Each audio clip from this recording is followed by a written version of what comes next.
Gil drove like a maniac. Seriously. He had both Mom and me screaming as we raced up the street, swerved around traffic and slow-moving people. We arrived literally just in time. Thankfully, my fans saw us running down the boardwalk toward the competition area. The roar that commenced was like nothing I could describe, and it only got louder as more and more realized that I was about to make my entrance. Then the announcer's voice broke through the roar of the crowd. In a hoarse-sounding scream, he told the sea of people, "I see him. Ladies and gentlemen, Alvin Holloway is here." Wow! The sound was like being hit by the biggest, meanest wave. I honestly staggered as though I were hit with blast after blast from some sort of ultrasonic cannon. "Don't fall now, Alvin," Gil said with an excited laugh as he grabbed hold of my upper arm. I looked to my left and Mom was jogging right beside me and looking about as happy as I can ever remember seeing her. "Alvin," Mom called and took hold of my free hand, as the other was busy holding my board. The crowd parted for the three of us as we sprinted single file down the concrete stairs toward the beach with Mom leading the way and Gil right behind me. Like Moses and the Red Sea, the crowd parted and ahead of us laid not just the ocean, and the other remaining competitors, Meek included, but also Grandfather, who was standing there looking all sorts of grumpy. "Grandfather?" I shouted to Mom and pointed. He was standing there with 2 police officers. Mom released my hand, walked up to him, and though I did not hear what she said to him, I saw the look on my grandfather's face and he was not a happy man.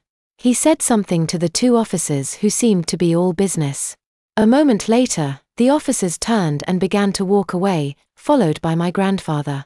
Mom came up to me, leaned down and kissed me before telling me to go have some fun. I then sort of limped and walked over to them all, looked to Scotty and Louisa and said, "I am not about to speak for all of you, but for me I could not care less about winning or losing. I am just planning on going out there and having fun." Scotty then said, "Good, then stay out of the way, would you?" "Scotty, you are a real piece of work," Louisa said as the turned and punched him right in the balls. Scotty's eyes bugged out and his face turned a lovely shade of red, but he didn't make sound or double over. It was clear that it hurt though. "Thanks," I said to Louisa with a smile, which she returned, and my heart skipped a beat. "So you want to go have some fun?" I asked Meek. Though I couldn't hear him, it was clear by Meek's body language that he had sighed a large breath of relief. "Sounds great to me," Scotty then added. Apparently, a blow to the balls was what he needed to get his attitude readjusted. The announcer again broke through, "Competitors, are you ready?" The crowd grew silent with anticipation. At that second Meek shouted, "Yeah," which made everyone laugh. I laughed too and gave him a friendly push.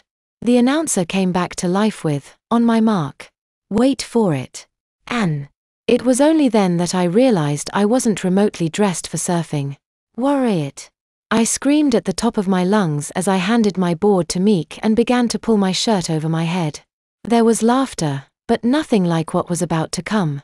I began to kick of my Huarache sandals and then realized I was still wearing my regular board shorts and goodnight. In the heat of the moment and without any thought about it, I hooked my thumbs into the waistband of both my shorts and my goodnight. In a flash, I had shed every stitch of clothing. The laughter and woof whistles abounded. I even received several marriage requests, oddly from guys as well as girls. I looked to Meek, who was blushing as though he too had just got naked before thousands of people. I smiled and shrugged as I took my board back from him. "You are mental. You know that?" Meek asked and then dropped his board on the sand and stripped too. I looked to my other 2 competitors. Scotty was staring at my privates as if he was looking upon the face of God.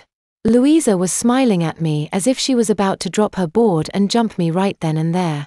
Then they both shed their suits as well, and I saw that Scotty was sporting wood. Hell, not wood, he had a full redwood tree. Okay, I guess the steroids hadn't affected his junk after all. "Scotty, why the heck do you have an erection?"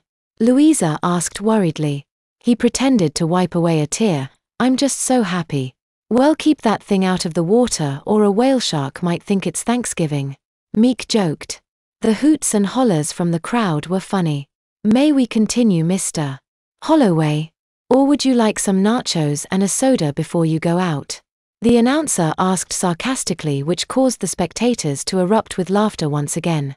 Wait, are there really nachos? Meek asked, and I almost thought he was serious. I shouted back to the announcer, I don't know what you are waiting for. There was another roar of laughter by all. Oh, the hell with it. Just go. The announcer blasted out and the four of us ran but naked into the ocean.